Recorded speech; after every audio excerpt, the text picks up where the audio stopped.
लेकर आई हूँ एक बहुत important lecture regarding class 11th, regarding all the competitive exams including SSC, SSC CGL, CHSL, NEET etcetera. हर एक एग्जाम के पॉइंट ऑफ व्यू से अगर हम देखें तो आज जो हम लेक्चर में चैप्टर डिस्कस करने वाले हैं बहुत ज़्यादा इम्पॉर्टेंट होता है। ठीक है, इस चैप्टर में बहुत सारी चीज़ें ऐसी हैं जो हमें याद करनी पड़ती हैं, जो कि आई प्रॉमिस मैं आपको डिफरेंट ट्रिक्स के थ्रू बहुत अच्छे से याद करवा दूंगी। तो चलिए शुरू करते हैं। चैप्टर का नाम है बायोलॉजिकल क्लासिफिकेशन।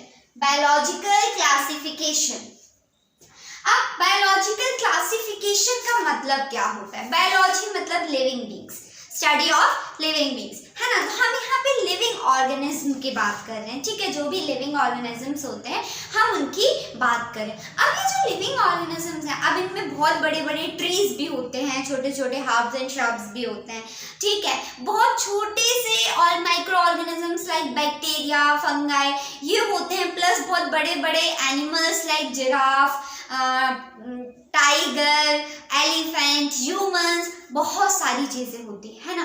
तो अगर हम इनको एक के बाद एक पढ़ना शुरू करेंगे तो हमारे लिए ये चीजें बहुत ज्यादा डिफिकल्ट हो जाएंगी, है ना। हम इकट्ठा इतना ज्यादा बंच है जो इतने सारे ऑर्गेनिजम्स का, ये जो हमारी बायोडाइवर्सिटी है, हम इसको इकट्ठा याद नहीं कर सकते। तो हमारे लिए बहुत बड़ी प्रॉब्लम बन गया था हर एक ऑर्गेनिज्म के बारे में पढ़ना। तो इस वजह से जो हमारे कुछ साइंटिस्ट थे उन्होंने क्लासिफिकेशन किया, है ना। उन्होंने क्या किया? क्लासिफिकेशन किया। क्लासिफिकेशन का सिंपल मतलब है उनकी कुछ कैरेक्टरिस्टिक्स को देख के, ऑर्गेनिजम्स के कुछ कैरेक्टरिस्टिक्स को देख के उनको अलग अलग क्लासेस, अलग अलग किंगडम्स में डिवाइड कर दिया गया। फॉर एग्जाम्पल हम कह सकते हैं कि अब आपको एक एग्जाम्पल के थ्रू समझाने की कोशिश करती हूँ। मानते हैं 10th, 11th, 12th, 9th, 8th ये सारे बच्चे आपके स्कूल में ऐसे ग्राउंड में फैल गए, ठीक है।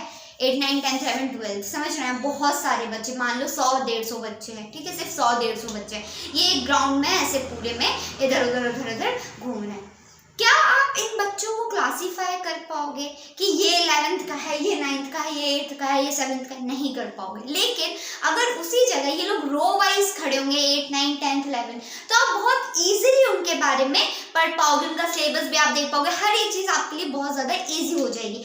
उसी तरह एनिमल्स या फिर हम कह सकते हैं ऑर्गेनिजम्स के साथ भी हुआ, बायोडाइवर्सिटी के साथ भी हुआ। हमारे लिए बायोडाइवर्सिटी को समझना, हमारी स्टडीज़ को ईज बनाने के लिए जो साइंटिस्ट थे उन्होंने प्रोसेस किए, जिस प्रोसेस का नाम है क्लासिफिकेशन।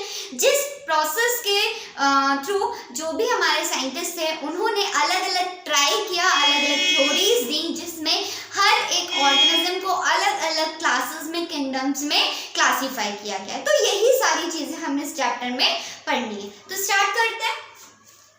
देखिए, अगर हम हिस्ट्री पे जाएं, है ना, अगर हम हिस्ट्री पे जाएं तो सबसे पहले क्लासिफिकेशन जो ऑर्गेनिजम्स का था वो किसने स्टार्ट किया था? एरिस्टोटल। एग्जाम में आता है ये क्वेश्चन, ठीक है, कि फर्स्ट अटेम्प्ट जो था बायोलॉजिकल क्लासिफिकेशन के लिए, जो फर्स्ट अटेम्प्ट था वो किसने दिया था? तो एरिस्टोटल नाम के साइंटिस्ट थे जिन्होंने फर्स्ट टाइम क्लासिफिकेशन पे अटेम्प्ट दिया था। अब उन्होंने क्या किया था?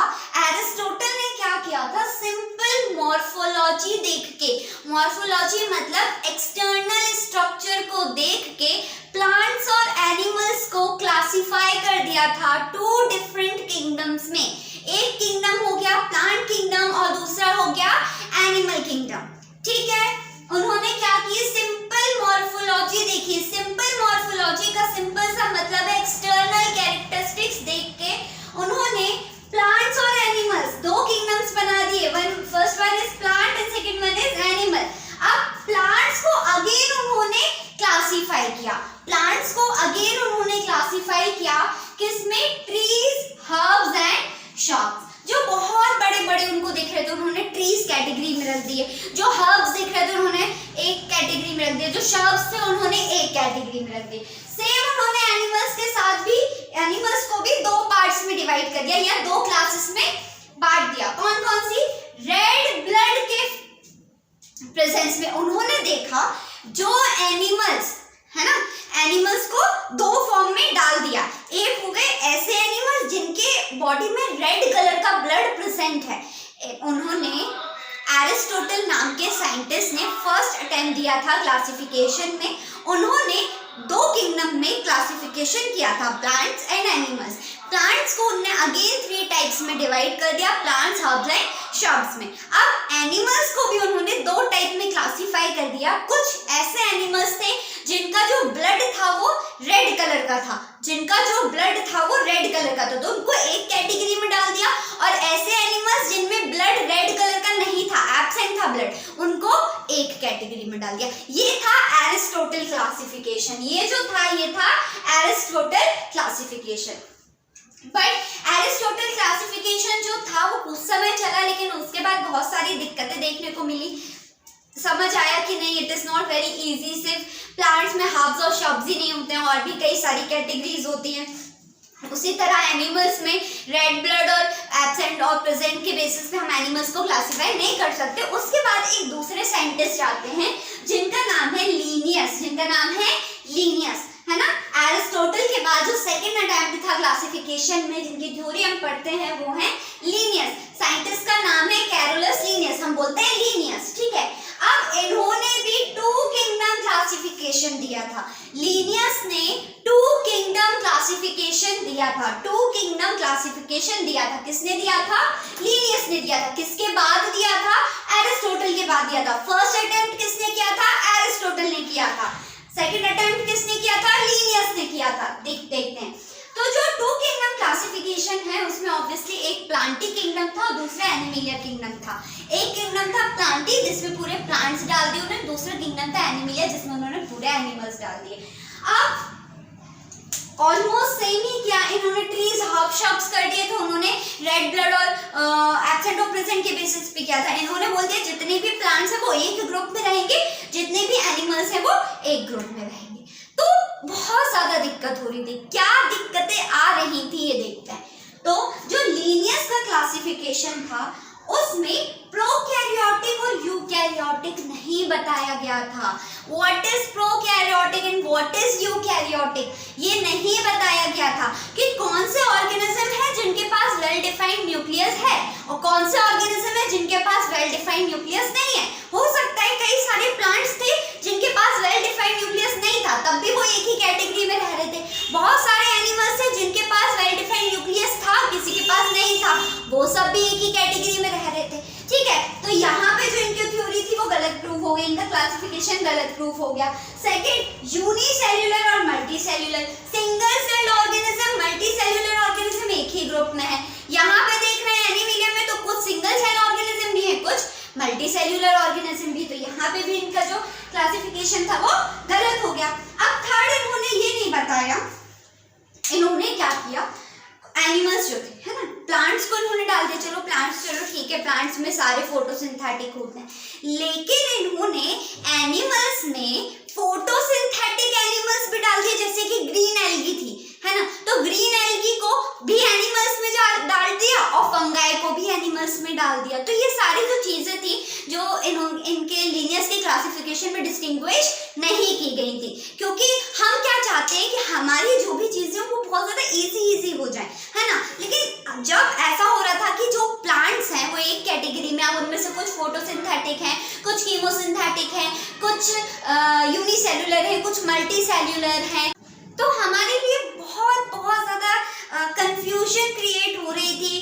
बिकॉज कुछ कहीं जा रहा था, प्रोकैरियोटिक यूकैरियोटिक सेम ग्रुप में थे, तो हमारे लिए जो भी हम पढ़ रहे थे वो बहुत ज़्यादा इजी नहीं हो पा रहा था। तो इसके बाद क्या हुआ कि जो हमारे लीनियस थे उनको भी हमने रॉन्ग प्रूफ कर दिया। हमें लगा कि जो भी इनका क्लासिफिकेशन है वो अच्छा है, बट इतना भी अच्छा नहीं है कि हम उसको इजीली हर एक ऑर्गेनिज्म की डीप स्टडी कर सकें। तो इसके बाद एक और नए साइंटिस्ट आते हैं जिनका नाम है R.H. हुट्टेकर, जो क्या करते हैं ना, इन ऑर्गेनिजम्स को 5 किंगडम्स में क्लासिफाई कर देंगे। Monera, Protista, Fungi, Animalia, Plantae. Monera, Protista, Fungi, Plantae, Animalia, इन 5 किंगडम्स में क्लासिफाई कर देंगे। अब ये जो 5 किंगडम्स हैं, ये 5 किंगडम क्लासिफिकेशन हम आज तक पढ़ते आ रहे हैं। हर एक ऑर्गेनिज्म को बहुत ही सुंदर तरीके से एक एक क्लास में बांट दिया गया है and it is very very easy for us to study that classification done by R H. Whittaker. तो आर.एच. विक्टेकर ने क्या किया, उन्होंने कौन से कैरेक्टरिस्टिक्स को चूज किया जिसकी वजह से उन्होंने 5 किंगडम्स में ऑर्गेनिजम्स को क्लासीफाई किया, ये सारी चीजें हम हमारे नेक्स्ट लेक्चर में पढ़ेंगे। तब तक आप एरिस्टोटल और लीनियस के बारे में बहुत अच्छे से एक बार फिर से पढ़ लीजिए, बिकॉज यहाँ से क्वेश्चन आना इज 100% श्योर। क्वेश्चन आता ही आता है। हिस्ट्री से क्वेश्चन पूछ लेते हैं कि जो फर्स्ट अटेम्प्ट था ड्यूरिंग बायोलॉजिकल क्लासिफिकेशन वो किसने किया था, तो एरिस्टोटल ने किया था। कैसे किया था, तो प्लांट्स और एनिमल्स को ट्रीज, हर्ब्स और रेड ब्लड प्रेजेंट है, रेड ब्लड एब्सेंट ऐसे कर दिया था। उसके बाद सेकंड अटेम्प्ट किसने दिया, 2 किंगडम क्लासिफिकेशन किसने दिया। ये सारे क्वेश्चन बहुत इंपॉर्टेंट हैं और ऑलमोस्ट हर साल पेपर में आते ही आते हैं।